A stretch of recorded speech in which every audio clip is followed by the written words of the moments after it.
para quienes no me conocen, mi nombre es María Alejandra Maya.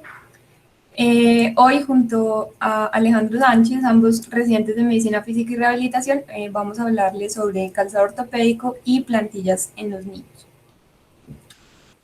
Bueno, quiero empezar hablándoles de generalidades del calzado ortopédico y de las plantillas. En cuanto al calzado ortopédico, es el calzado construido para corregir o compensar las alteraciones del pie. Tiene como función la protección contra agentes externos y si se usa bien va a permitir las transferencias de peso del cuerpo al piso. Tiene por objeto disminuir el dolor y mejorar la función del aparato locomotor y su prescripción va a estar limitada a los casos en los que no se pueda conseguir resultados similares con los calzados en serie o con las plantillas. La construcción debe ser individualizada para cada paciente y se debe realizar según los hallazgos biomecánicos que se encuentren en cada uno de ellos. Se deben tener en cuenta las prominencias óseas y los puntos dolorosos a la hora de la fabricación.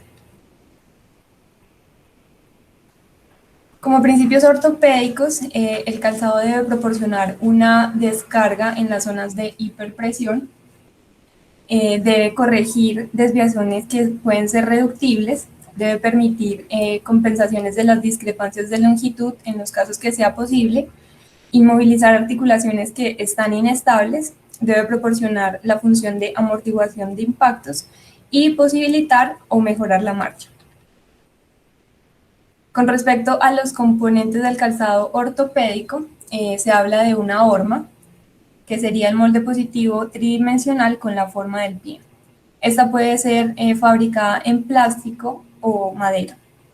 Y el corte, como lo vemos en esta imagen, sería la parte superior del calzado que envuelve el dorso y se debe moldear según la horma del pie. Esto para evitar que las costuras generen roces. La lengüeta es la porción de cuero o textil que recubre el empeine. El empeine es la parte media y arqueada del dorso del pie. Y tenemos también aquí la pala, que es la parte superior del calzado.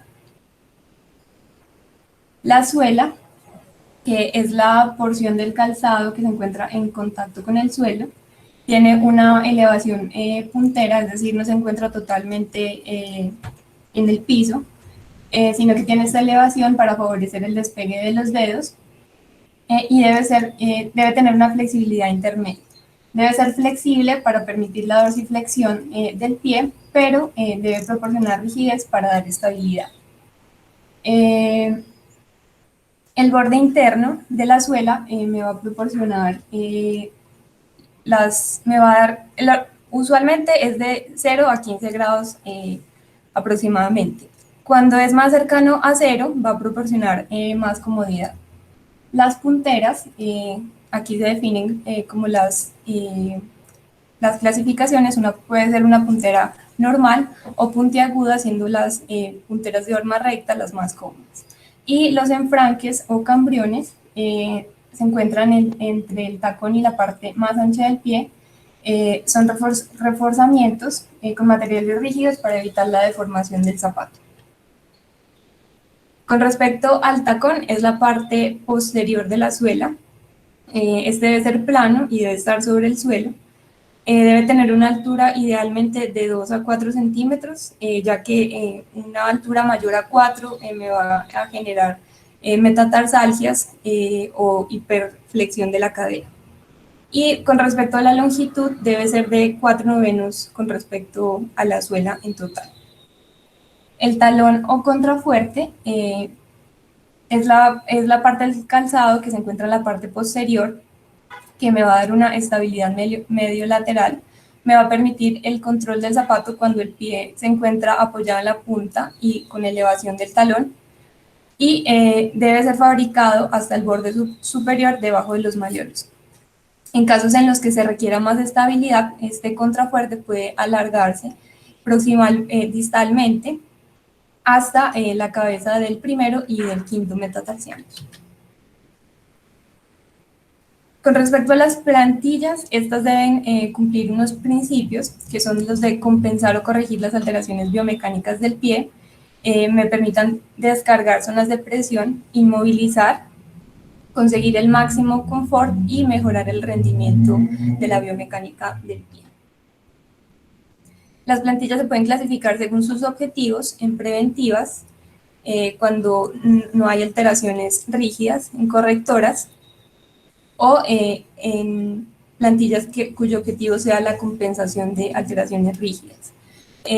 Con respecto a la clasificación en los materiales, pueden ser blandas. El material más destacado es el poliuretano, también se usa el látex. Rígidas, con materiales como polipropileno, fibra de carbono y resinas. Y las semirrígidas en etileno vinilacetato, corcho y látex. Las plantillas blandas van a tener como función principal disminuir los puntos de sobrecarga en el pie y amortiguar fuerzas de reacción a piso, mientras que las plantillas rígidas me van a permitir corrección de las deformidades reductibles. Las plantillas semirrígidas van a proporcionar una absorción del impacto y además me van a permitir un soporte adicional al pie. Bueno, para empezar a hablar ya de las patologías en los niños, les traje este caso clínico para que lo discutamos. Bueno, este era un niño, tenía 6 años, residente en Medellín, diestro, quien asiste con su madre. No tiene antecedentes patológicos, traumáticos ni quirúrgicos, y en los perinatales refieren un parto vaginal a las 38,2 semanas con una adaptación neonatal espontánea. Al preguntarle por los hitos del desarrollo, se encuentran adecuados para su edad. Consulta con su madre porque no tiene el arco del pie. Entonces, en la enfermedad actual es un cuadro clínico consistente en ausencia del arco longitudinal del pie. El niño no ha presentado dolor, no tiene lesiones por presión y se preguntó por caídas. La mamá refiere que no son usuales. Está usando unas plantillas recomendadas por un vecino que también tiene pie plano, pero la madre refiere incomodidad con el uso de las mismas y dice que el niño prefiere andar por la casa descalzo. En el examen físico se encontró una alineación en genu-valgo simétrica con una alineación en valgo de los tobillos que variza con la, con la marcha en puntas. Tiene una progresión neutra de la marcha, un Galeazzi negativo, los arcos de movilidad articular están conservados, no tiene signos de retracción muscular, signo de Thomas, Ellie y el ángulo popliteo normales, tiene un adecuado atrofismo muscular, no tiene lesiones por presión en los pies y se observa una ausencia del arco longitudinal medial del pie, que con la maniobra de Jack o con el signo de Jack se forma el arco. Bueno, entonces la madre asiste a la consulta porque desea saber si se debe continuar con las plantillas que le recomendó el vecino y quiero preguntarles quién me quiera responder. ¿Es necesario alentar al niño para que use las plantillas? Preguntémosle al doctor Esteban Vallejo que nos cuente por qué sí, por qué no y cuál es la indicación.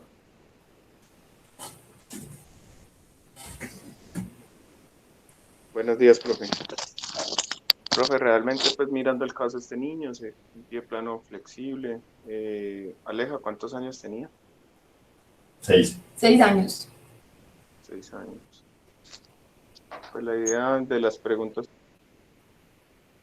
que veo pues ahí en la pantalla, la idea es, yo diría, siendo pues, no, creo, pues no es pertinente el uso de plantillas. De las indicaciones, más que todo para el rígido, de que sean niños más grandes y serían como las indicaciones que le daría a este paciente. Y las otras preguntas, Esteban, el uso de plantillas, el tipo de calzado, sí, porque esa es la pregunta que cotidianamente nos hacen en la consulta. Entonces, muchas veces por simplificar, o decimos no necesita, o empezamos a elaborar otras teorías para poder justificar. Entonces, de ahí las preguntas que hace la doctora Alejandra en este caso clínico. Profe, con respecto al calzado, la idea es que el calzado sea alto, que no sea un calzado bajo. Y pues no sé qué otras indicaciones, profe, la verdad le podríamos dar al paciente. Alejandra, yo creo que lo que nos muestra Esteban con sus respuestas es que definitivamente tus preguntas que son muy pertinentes y que regularmente hacen los padres es cuándo se pone zapatos, si tiene que ser rígido, si tiene que tener horma de una u otra manera, si para la casa uno, para la calle otro, realmente no lo conocemos. Como no lo conocemos, entonces formulamos cualquier cosa, más de pronto a veces por ignorancia o por complacencia, y por eso importante que sigas con tu presentación. Bueno, muy bien. Vamos entonces a desarrollar el caso. Entonces, el pie plano en la población infantil es muy común, con una prevalencia de cerca del 26.62%. Es fisiológico en los recién nacidos y en los niños pequeños. Puede ser secundario a una hiperlaxitud ligamentaria. La edad entre los 6 y los 10 años es una edad crítica para el desarrollo del arco longitudinal. Este niño estaba como en esa edad, pero todavía es fisiológico. Y el pie plano implica una eversión del pie que conlleva unos movimientos de flexión dorsal en la tibiotalar, una pronación en la subtalar, que puede ser exacerbado por un mayor ángulo de rotación interna de la tibia, y una abducción en la tarso-metatarsiana. En un estudio de cerca de 2.300 niños en zonas rurales de la India, observaron que la prevalencia del pie plano era mucho mayor en los niños que tenían sus pies calzados, y era bastante baja con respecto a estos en los niños que usualmente no usaban zapatos. Esto nos sugiere que los zapatos pueden inhibir el desarrollo del arco longitudinal y que caminar descalzo puede favorecer el desarrollo irrestrictivo de los pies.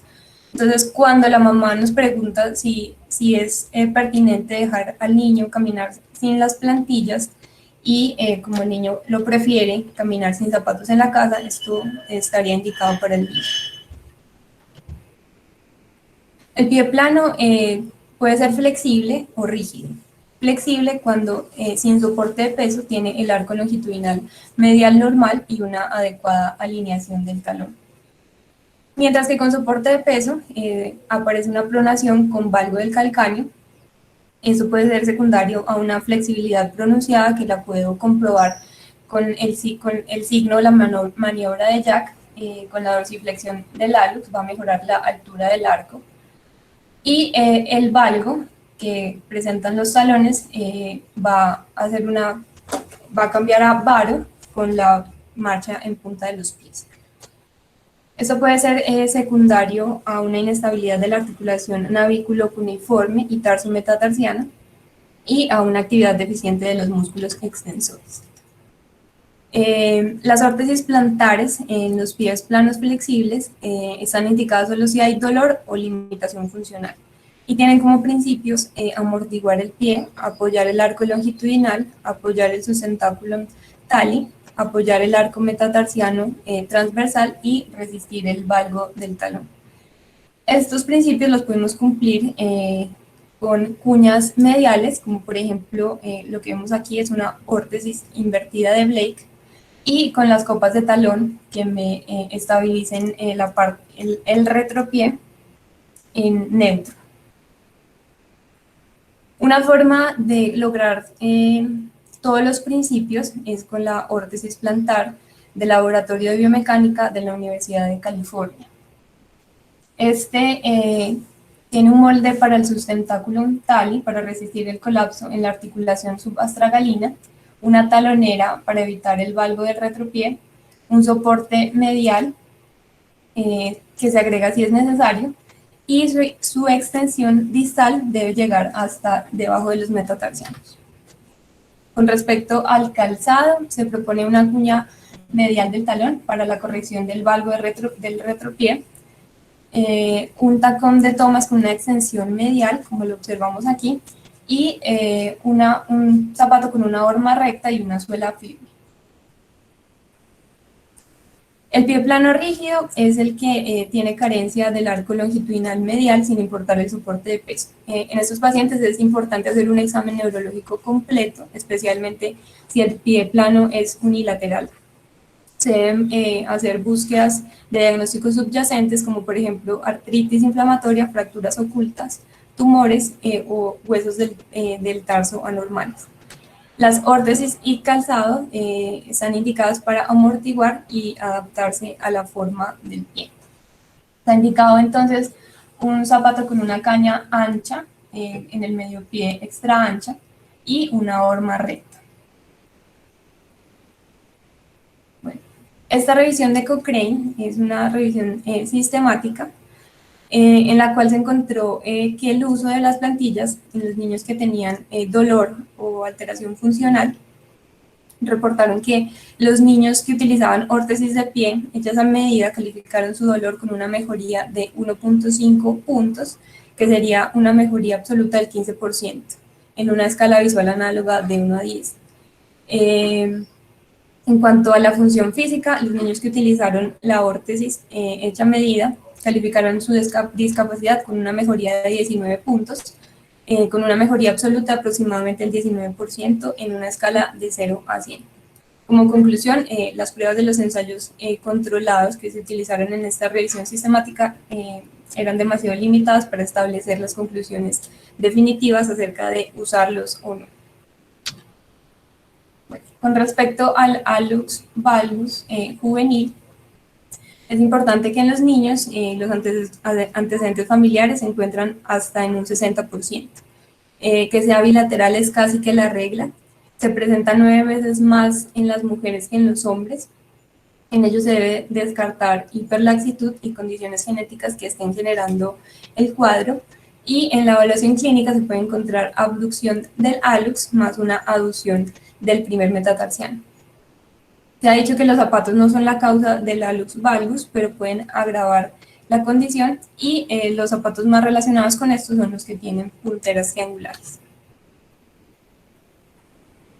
Con respecto al calzado, este debe cumplir unos principios que son reducir la fricción y la presión en la primera metatarso-falángica, eliminar zapatos de ajuste estrecho, reducir pronación del pie y aliviar la tensión en el ligamento tibial anterior. Entonces, idealmente sería un zapato con una puntera ancha y con una elevación de la puntera, con una parte superior en un cuero suave, con una horma combinada ancha en la puntera y estrecha en el talón para el control de la articulación subastragalina, y el zapato debe ser lo más ancho y largo posible. Se debe tener en cuenta la estética de estos zapatos. Usualmente se usan en adolescentes y la mayoría no van a estar de acuerdo con el uso de estos. Ellos van a querer siempre usar zapatos iguales a los de sus compañeros. Con respecto a las ortesis plantares, el principio es los principios similares al control del pie plano flexible, y estos, al igual que en el pie plano flexible, solo me van a generar un control de los síntomas, pero no van a cambiar la historia natural de la enfermedad. Se revisó este estudio, esta investigación realizada por la doctora María Reina, en el cual evaluó el efecto de las plantillas hechas a medida en las mujeres con hallux valgus en un año de seguimiento. Fueron 54 mujeres con hallux valgus moderado a severo, se repartieron en 2 grupos, en uno con una órtesis plantar a medida y en el grupo control no se utilizó ningún tratamiento.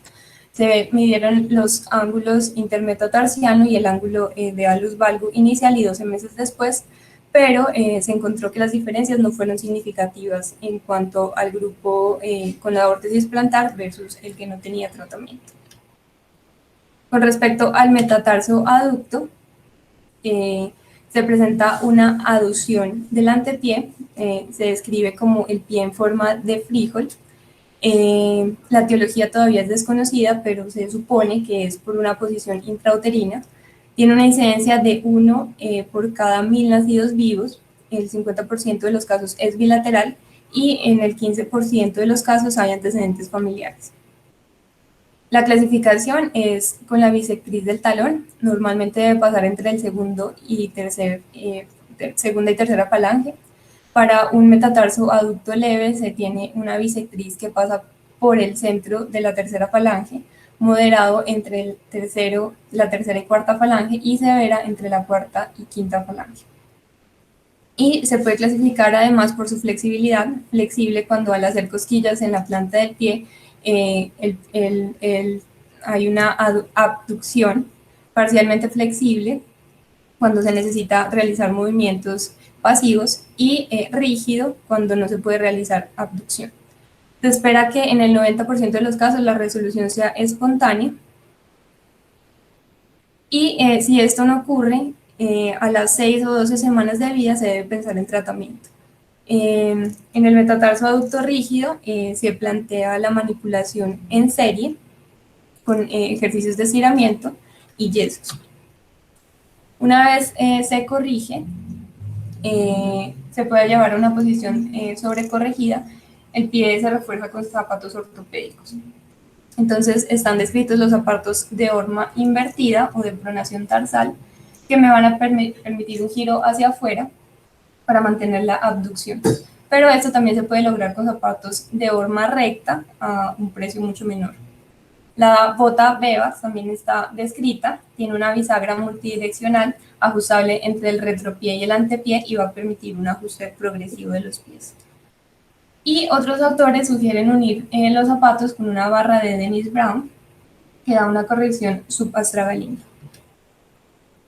Se revisó este estudio por el doctor Avi Pansky, en el que se evaluaron a 73 niños entre los 4 y 12 meses con metatarso adducto moderado a severo flexible. Se utilizó una órtesis plantar universal 23 horas al día hasta lograr correcciones de la deformidad o hasta que el niño empezara la marcha. Se midieron los resultados teniendo en cuenta la bisectriz del talón y se encontró que 56 de los pacientes evaluados tenían mejorías significativas, 11 no presentaron cambios y 3 presentaron empeoramiento. Uno de ellos interrumpió el tratamiento, pero este no tuvo cambios en la estructura de su pie. Como conclusión, se propone que los aparatos ortopédicos proporcionan una excelente solución que puede ser de corta duración, fácil para el bebé y para el cuidador, con unos resultados comparables a los de los aparatos ortopédicos y los yesos más elaborados. La enfermedad de Freiberg fue descrita en 1914 como una condición dolorosa de la cabeza del segundo metatarsiano. La etiología es desconocida, pero se supone que puede ser por microtraumatismos, por estrés repetitivo o por causas vasculares. Se presenta 5 veces más en las mujeres que en los hombres y la edad pico en la que aparecen es entre los 12 y los 17 años. En las radiografías pueden observarse cambios escleróticos con aplanamiento de la superficie articular. Bueno, entonces, en cuanto a las ortesis que se usan en la enfermedad de Freiberg, estas deben tener en cuenta un apoyo retrocapital que esté alineado con el metatarso afectado y una descarga de la cabeza del metatarsiano afectada o lesionada. Este tratamiento no quirúrgico intenta redistribuir el peso en el antepié y limitar la tensión en la cabeza del metatarsiano afectado. Y con respecto al calzado, las recomendaciones son usar barras metatarsianas que me permitan aliviar la presión debajo de las cabezas de los metatarsianos y un zapato de suela rígida con suela mecedora, como lo vemos acá, puede ser útil para descargar el antepié durante el despegue. Esas son simplemente recomendaciones porque hasta ahora no encontré estudios comparativos que nos documenten los efectos en los resultados finales.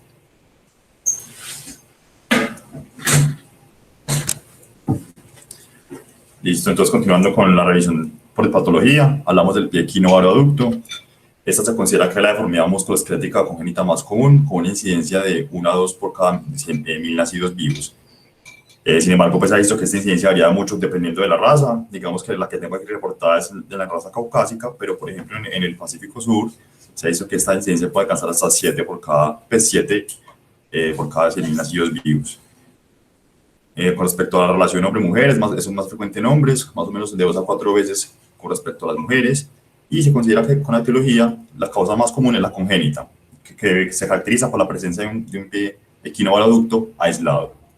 se han descrito algunos genes de susceptibilidad para el desarrollo de esta patología que están implicados con el desarrollo temprano de las extremidades inferiores, por eso es que no existe pues como una variante de los miembros superiores del PEVA.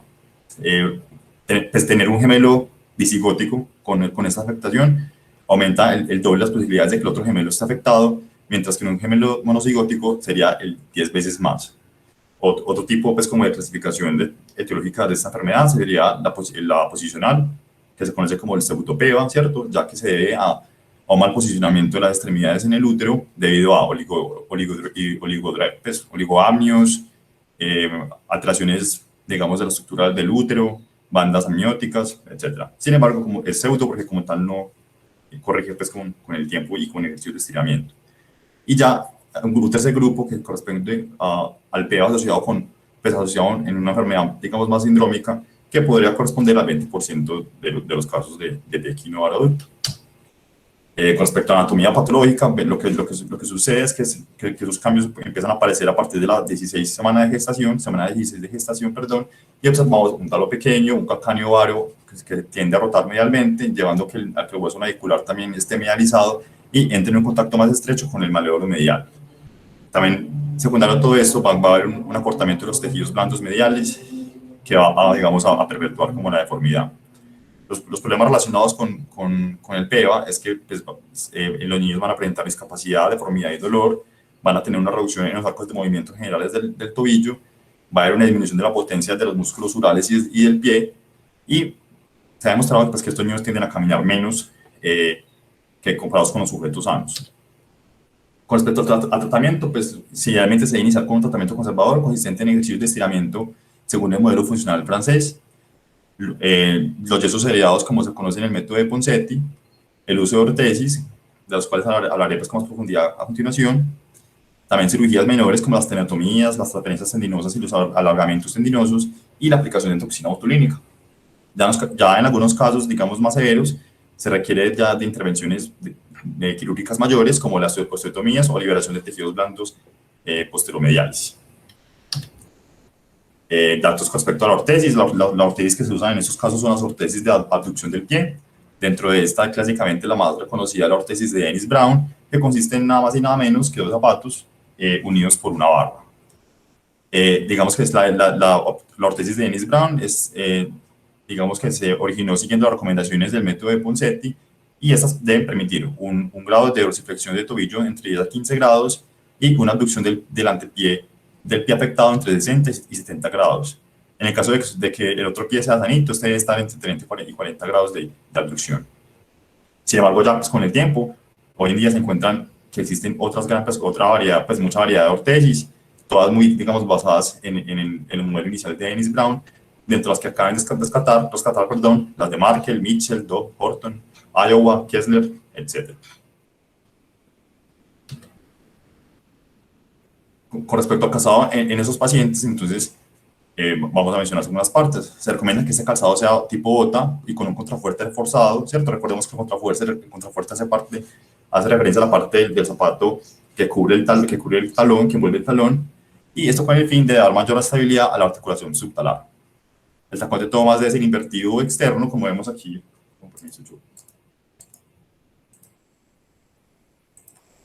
Hace referencia a estos dos, vemos que, digamos, esta es la parte lateral del zapato, vemos como el tacón tiene como esta prolongación, esta prolongación hacia afuera, ¿cierto? Que se vería aquí desde un punto de vista, transversal. Eso con el fin de evitar que el pie tienda a invertirse. La horma debe ser recta. Cuando decimos que la horma es recta es que si pasamos una línea que pase por toda la mitad del eje del talón, va a dividir simétricamente a la horma en dos partes iguales, y una cuña lateral que permite corregir el paro del retropié. Así es como se vería más o menos un soporte ortopédico para estos niños, donde aquí evidentemente se observa que es tipo bota, hay un contrafuerte reforzado, la horma es recta, pero ya aquí no podemos apreciar la parte del tacón. Entonces, ya con respecto a la evidencia, ¿cierto? Digamos que se publicó en el Acta Ortopédica en el 2017 esta guía para el diagnóstico y tratamiento del pie equinovaro aducto primario, ¿cierto? Fue publicado por autores neerlandeses, y en estos ellos solo recomiendan el uso de ortesis de abducción del pie. Como tal, no recomiendan el uso de otras ortesis de pie, sean plantares u OTPs. Ya con respecto pues, como a evidencia de mayor fuerza, tenemos un metaanálisis publicado en el año 2016 por la biblioteca de Cochrane, donde se concluye que en general en los estudios, en los estudios de las intervenciones para el pie equinoaro en general tienen tamaños de muestra pequeños y las medidas de desenlace no estaban validadas.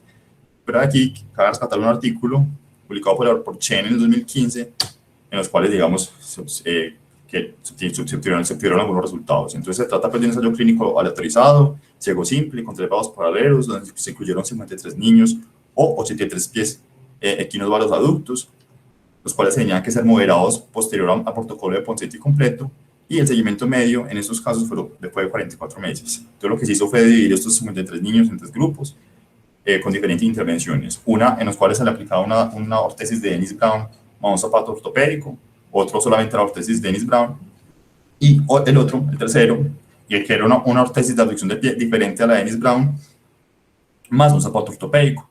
La idea era que la ortesis usara de noche y el zapato ortopédico durante el día.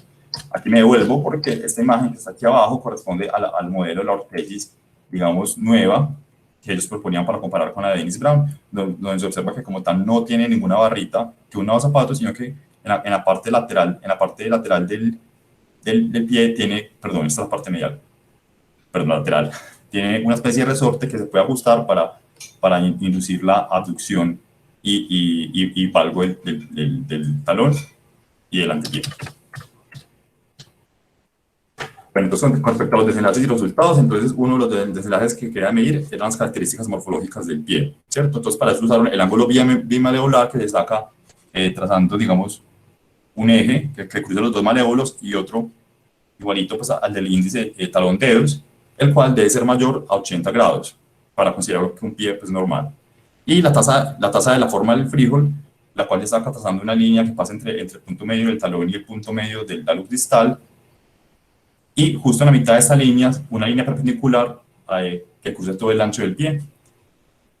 Y este debe ser menor a 0.23 para considerar pues, que se trata de un pie normal. Entonces, como tal, lo que ellos observaron es que los pacientes que fueron tratados en el grupo de la ortesis del calzado ortopédico más la nueva ortesis de abducción de antepié tuvieron, digamos, un resultado en el ángulo maleolar más cercano a lo normal comparado con los otros y una tasa de la forma de frijol también más cercano a lo normal comparado con los otros 2 intervenciones, con diferencias pues, que fueron estadísticamente significativas. Sin embargo, pues cabe resaltar que aquí hay un problema, que sin embargo, pues que no hay datos de cómo eran esos ángulos y estas tasas al inicio de la intervención. El otro desenlace que midieron, que se midió en este estudio fue la parte de la presión plantar. Entonces, esto lo definieron se hizo a través de un parógrafo, perdón, y se tomaron los siguientes índices. El índice en talón antepié, ¿cierto? Donde se dividía la presión que se ejercía en el talón y en el antepié, el cual debía ser mayor de 8, mayor o igual a 0.8 para ser considerado normal, y el talón medio pie lateral, en el cual se dividía la presión del talón con la presión de esta región, el cual debe ser mayor a 2.5. Entonces se encontró que para el grupo que usó la ortesis de Dennis Brown con el zapato ortopédico, se encontraron pues, mejoría, digamos, unos valores más cercanos a la normalidad comparado con solamente la ortesis de Dennis Brown. Esto aquí es una B, ¿cierto? Lo que digamos, aporta la idea de que el uso de calzado ortopédico favoreció con respecto al su no uso a obtener resultados más cercanos a la normalidad. Ya para hablar de la siguiente enfermedad, tenemos la discrepancia de longitud. Para eso traje estas 2 preguntitas. Primero, quiero saber qué saben ustedes de la prevalencia de esta entidad y cuándo se trata. Lady Natalia, la pregunta que nos hace el doctor Alejandro es, si tenemos una diferencia en longitud de los miembros inferiores, ¿qué tan frecuente es en la población y tolerable y hasta cuánto? Porque si yo sé hasta cuánto puedo tolerar de diferencia en longitud de miembros inferiores, también podré decir a partir de tanto debo ordenar un realce o no realce.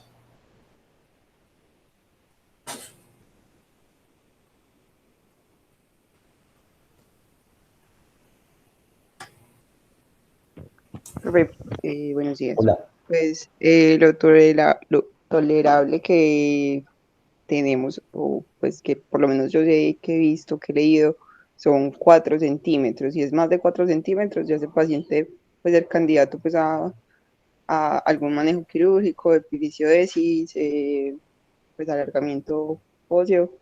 Pero hasta 4 uno podría pensar en manejo pues con alzas, con plantillas.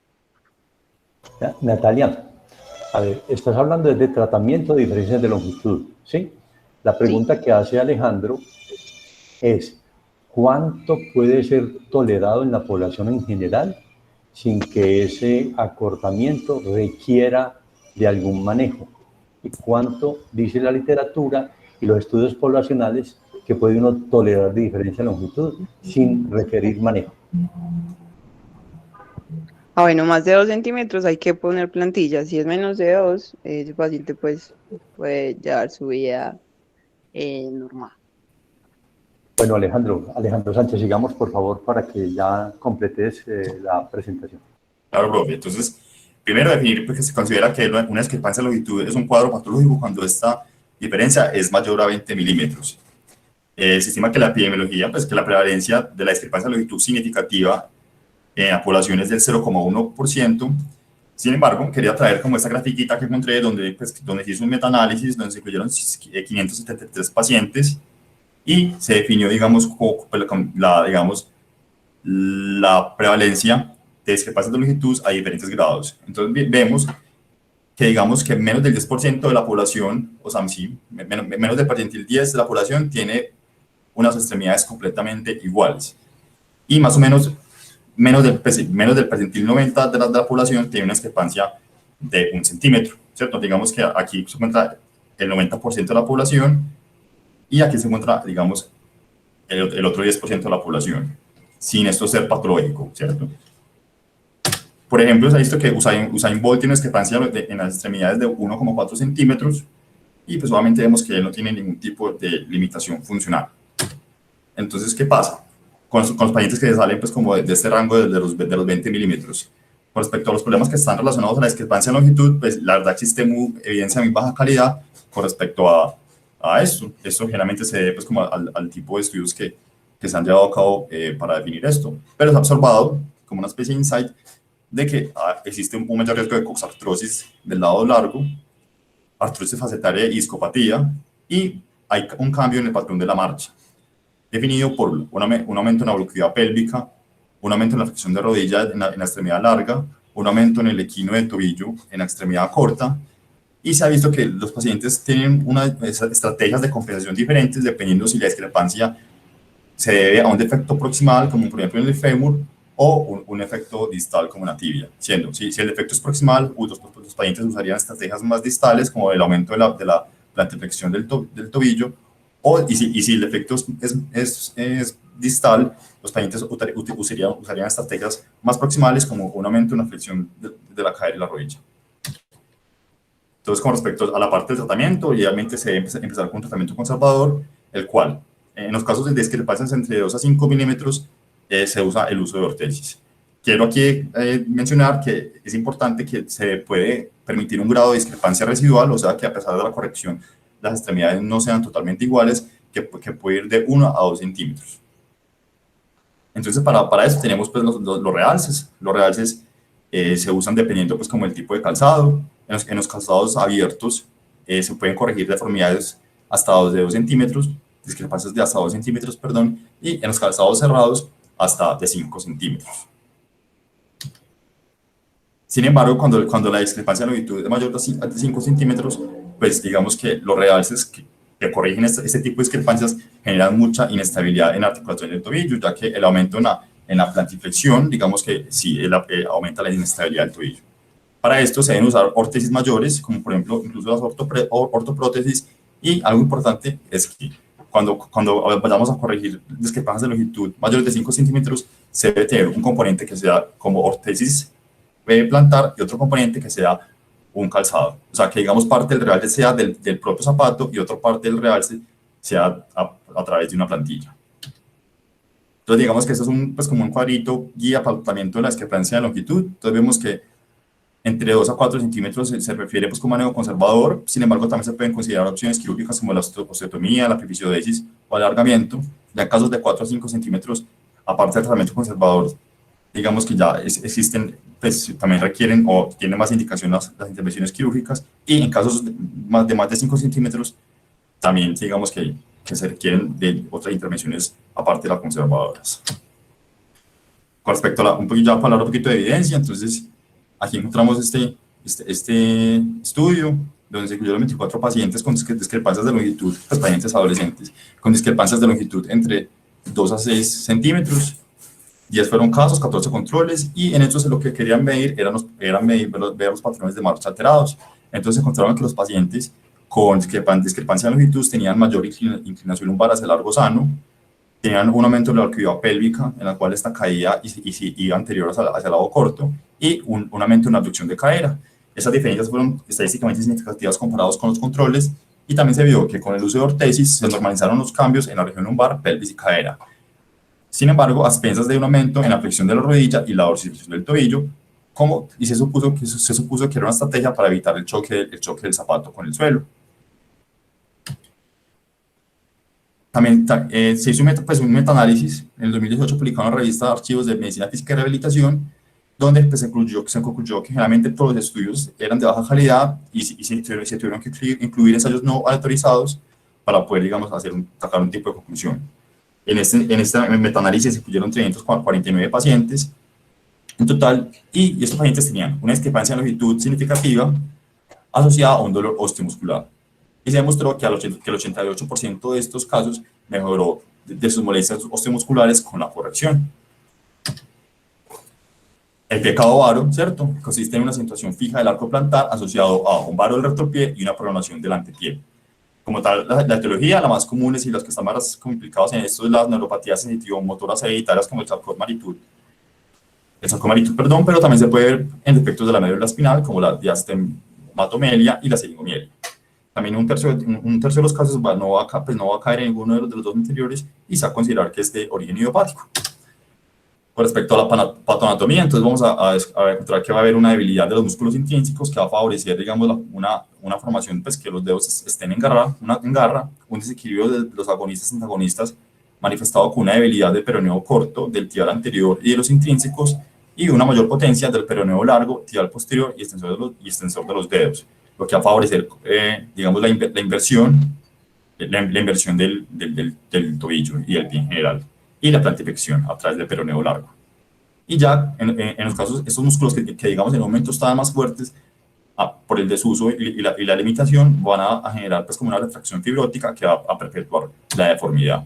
Es importante hablar pues de pie cabo varo porque se ha visto que hasta el 60% de los pacientes van a presentar algún tipo de dolor crónico, el cual puede ser una metatarsalgia, una sesamoiditis, que igual también se manifiesta con dolor en la región metatarsal, fascitis plantar, y otros como por ejemplo artrosis de tobillo, coxartrosis, dolor plantar crónico, etc. Otra preguntita que tenía para los asistentes sería: ¿cuáles son los principios en la prescripción de una ortesis plantar? Listo.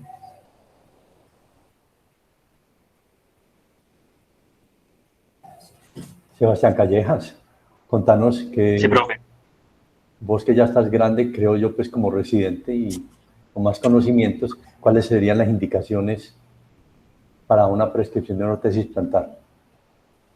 Sí, pues en el contexto pues, del pie cabo, como sabemos, como ya explicó Aleja al principio, lo más importante es aplicar un adecuado soporte en aquellas zonas del pie donde haya pues, una mayor carga. Y como sabemos, pues en la fisiopatología y en la patoanatomía del pie cabo hay un aumento en la concavidad del arco longitudinal interno, lo que hace que precisamente sean esas zonas de presión en las cabezas de los metatarsianos y sobre todo en el arco longitudinal lateral, donde recaiga todo este peso. Entonces son esas zonas las que deben estar pues, pues intervenidas a la hora de ordenar una ortesis plantar específica. Claro que, como decía Aleja también al principio, esta debe estar adaptada pues, específicamente a la forma del pie del paciente y no más. Sigue, Alejandro, por favor. Listo, entonces para completar lo que dijo Sebastián, entonces digamos aquí tenemos los principios para una ortesis plantar para un pie cabo varo, el cual debe incluir ¿cierto? No, antes de mencionar pues como todas estas partidas, tenemos que tener en cuenta que la prescripción de esto siempre debe ser individualizada y debemos examinar muy bien el pie para indicar, digamos, qué partes de todos estos principios el paciente puede necesitar o no en un momento en el tiempo. ¿Listo? Entonces, digamos, el ADA corresponde a la región verde, que sería un soporte retrocapital o metatarsiano, con el fin de disminuir las cargas, ¿cierto? La presión que se ejerce en el primer y quinto metatarsiano. La B corresponde a un bajo relieve en la cabeza del primer metatarsiano para el mismo objetivo. La C, la parte amarilla, un soporte del arco longitudinal lateral, cuya función es favorecer una corrección del varo del retropié. El D, la parte azulita, un bajo relieve en el talón, por el mismo objetivo de reducir las presiones en esta región. Y el E, un soporte del arco longitudinal medial de la auricular, que soporte pues, el peso del cuerpo. Aquí vemos, digamos ya en real, cómo se vería una plantilla para estos casos. Vemos como en azulitos está el bajo relieve de la primera cabeza y la quinta cabeza de los metatarsianos y las demás estructuras que se mencionaron en la diapositiva anterior. Ya para el calzado, pues se recomienda que la plataforma sea amplia. La plataforma, recordemos que la parte distal, la parte más distal del zapato, el contrafuerte reforzado, haciendo referencia a un talón que favorezca pues, la estabilidad de la subtalar, una horma curva modificada, una cuña lateral, una suela acolchada en talón y cabeza de metatarsianos para reducir la presión, y una vara metatarsiana, también como está prescrito para la enfermedad de Friberg, para reducir la presión en las cabezas de los metatarsianos. Con respecto ya a la evidencia de intervenciones para la prevención y el tratamiento del pecado, pues el último metaanálisis que fue publicado en 2007. Como tal, en este solamente se pudo incluir un ensayo que haya cumplido todos los criterios de inclusión. Este ensayo fue el de Burns en el 2006, en los cuales se comparó el efecto de una ortesis de pie hechas a la medida versus una ortesis estándar simple. Entonces, este fue un estudio simple ciego, se incluyeron 154 piecados bilaterales dolorosos, de los cuales 16 eran de secundarios pues, una sarcosmaritud. Una enfermedad de sarcosmaritud, y como mencioné, pues se comparó una ortesis estándar con una ortesis hecha a la medida. Entonces, ¿qué se obtuvo? Se obtuvo que en general los pacientes que usaron una ortesis hechas a la medida presentaron una mejoría significativa con respecto en el puntaje de calidad de vida medido con la escala SF36 de 7 puntos. También presentaron una mejoría del dolor del 74% comparado con el 43% con la ortesis estándar. Con respecto a la biomecánica, hubo una reducción de la presión plantar del 26% comparado con el 9% en la ortesis estándar. Y según la escala que mide la función del pie, también hubo una mejoría de casi el doble comparado pues, con la ortesis estándar. Ya como buscando pues, más articulitos un poquito más nuevos, ¿cierto? Tenemos donde los cuales se medía el efecto también pues, como de una terapia con ortesis en el manejo del pecado doloroso. Entonces incluyeron 150 pacientes. Y aquí se hizo pues algo similar, una ortesis hecha a la medida versus una ortesis sham. Los desenlaces que se midieron fueron una presión plantar dinámica, el cambio en el dolor de 0 a los 3 meses, pues desde el punto de inicio a los 3 meses del uso de la plantilla, y el cambio en el puntaje del Foot Health Status Questionnaire, que mide pues, un cuestionario en general sobre los síntomas y la precisión del paciente y la salud de su pie. Entonces, ¿cuáles fueron los resultados? Se encontró que los grupos fueron similares en un puntaje de dolor al inicio, pues, lo cual es bueno, pues para la validez del estudio. El puntaje de dolor mejoró en los dos grupos al final del tratamiento. Sin embargo, se observó que esta mejoría fue un 55% más alta en el grupo de tratamiento pues, con ortesis hecha a la medida. Vemos que alcanzó la significancia estadística y pues no hubo pues, como un efecto que cruzara la unidad. Y se observó que la redistribución de la presión plantar tuvo un efecto significativo en el alivio del dolor, también alcanzando pues, una significancia estadística. Entonces los autores concluyen que el principal papel de las ortesis plantares es disminuir el dolor, por encima de todo a través de la distribución de las presiones. Y ya para concluir, entonces hablaremos de la enfermedad de Seeber, la cual es un síndrome por sobreuso consistente de una apofisitis del calcáneo. Esto se debe, ¿cierto?, Aquí más o menos a partir de los 7 años aparece el núcleo de crecimiento del calcáneo y este se cierra entre los 13 en las niñas y los 15 años en los niños. Lo que va pues muy acorde con la epidemiología de esta entidad, que la cual corresponde al 2 al 16% de las lesiones musculoesqueléticas en niños, con una incidencia de 3,7 por 1000 casos.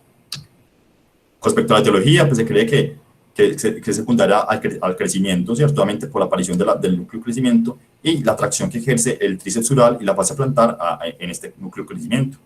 También se ve pues, la biomecánica normal del golpe del talón, ¿cierto? Que con cada marcha pues, esa región sufre un pequeño estrés en la fase del golpe del talón y se han identificado factores de riesgo como la obesidad y los traumas repetitivos para el desarrollo de la enfermedad de CR. El impacto pues, de esta entidad es que los niños van a quedar de talalgia posterior, van a tener limitación funcional y eso también se ha demostrado pues, que los niños marcan una disminución en calidad de vida y en escalas de felicidad. Entonces, pues, la verdad es muy importante esto. Y con respecto al tratamiento, se ha escrito pues, que debe ser reposo, modificaciones en actividad, el uso de realces de talón y ortesis, de las cuales ya mencionaré, fisioterapia, AINES, hielo, o en casos ya muy resistentes, apofisectomía. Entonces, traje pues como ese estudio, en los cuales incluyeron 101 pacientes con diagnóstico de enfermedad de CR y se dividieron en 3 grupos.